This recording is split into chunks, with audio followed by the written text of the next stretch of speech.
शौक को करियर फिर उसे स्टार्टअप का रूप देकर रायपुर की पूर्णिमा जोशी आज बोनसाई ट्री का बिजनेस कर रही हैं।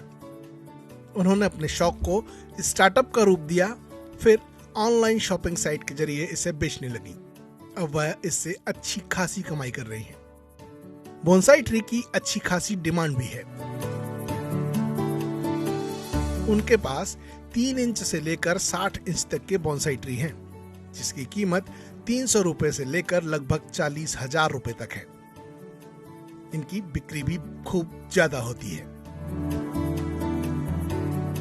अभी जो हमारे पास सेल के लिए अवेलेबल है वो 3 इंच के बोनसाई से वो 500 की रेंज से स्टार्ट होते हैं और लगभग 30-40,000 रेंज तक के बोनसाइज हमारे पास हैं जो 60 इंचेस तक जाएंगे, जिनका एज भी बहुत ज़्यादा होगा, 15 साल, 20 साल, 25 साल। ये तो 500 से लेकर आप मान के चलिए 50,000 तक का सारा रेंज अवेलेबल है। पूर्णिमा ने बताया कि उन्होंने बोनसाई ट्री के बिजनेस की शुरुआत आज से 10 साल पहले की थी। बोनसाई का मतलब बौने पौधे या काष्ठीय पौधों को छोटा आकार और आकर्षक रूप प्रदान करने की एक जापानी कला या तकनीक है। इन छोटे छोटे पौधों को गमलों में या फिर किसी पॉट में उगाया जा सकता है। इसका चलन भारत में काफी तेजी से बढ़ा है। पूर्णिमा के पास बाजार में उपलब्ध सभी बोनसाई से अलग ट्री उपलब्ध हैं। सभी बजट के बोनसाई उनके पास हैं। उनकी शुरुआत को अच्छा रिस्पांस भी मिल रहा है। फिर दूसरा, मार्केट में जो ऑलरेडी बोनसाइज हैं, जो कुछ भी नहीं है, बस एक बड़े पेड़ को बोनसाई बोल के बहुत ज़्यादा कीमतों पे बेचते हैं।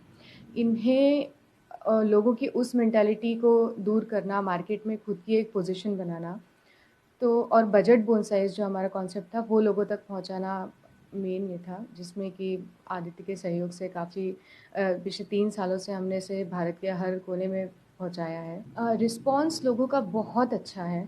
मतलब हमें भी आश्चर्य था कि इतने ज़्यादा बोनसाई के शौकीन लोग हैं, क्योंकि आजकल बालकनीज़ में अधिकतर जो फ्लैट्स में लोग रहते हैं मेट्रोज़ में, उनके पास स्पेस काफ़ी कम है। और लॉकडाउन में गार्डनिंग का जो एक ट्रेंड चालू हुआ है, उसमें बोनसाई का बहुत अच्छा डिमांड भी आ रहा है सामने। बोनसाई ट्री वाले गमलों में उद्यान की मिट्टी, पत्ती की खाद, बालू और रेत की बराबर मात्रा मिलाकर मिश्रण तैयार करना होता है।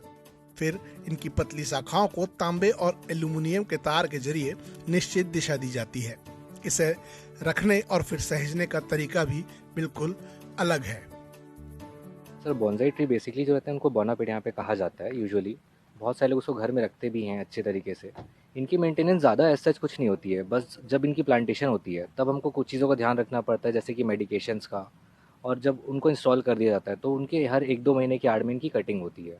वो चीज़ें बस इनकी मेंटेनेंस रहती है, उससे और कुछ नहीं। तो अपन नर्सरी में किस तरह से इसको लाते हैं या फिर कैसे रहता है? ये सर नर्सरी में बाय कंटेनर हमारे पास आते हैं। उसके बाद इनकी 6 महीने की क्वारंटेशन पीरियड होता है। जैसे कि बाहर से कुछ भी चीज़ें अभी इम्पोर्ट होती है, उनको 10 डेज़ 15 डेज़ क्वारंटेशन में रखा जाता है।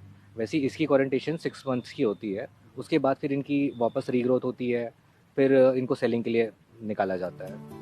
बीते कुछ वर्षों में भारत में बोनसाई ट्री के प्लांटेशन और बिजनेस में काफी इजाफा देखा गया है। ऐसे में लोगों को यह कमाई के साथ साथ प्रकृति से जोड़ने का भी एक अवसर प्रदान करता है। रितेश तंबोली, ETV भारत, रायपुर।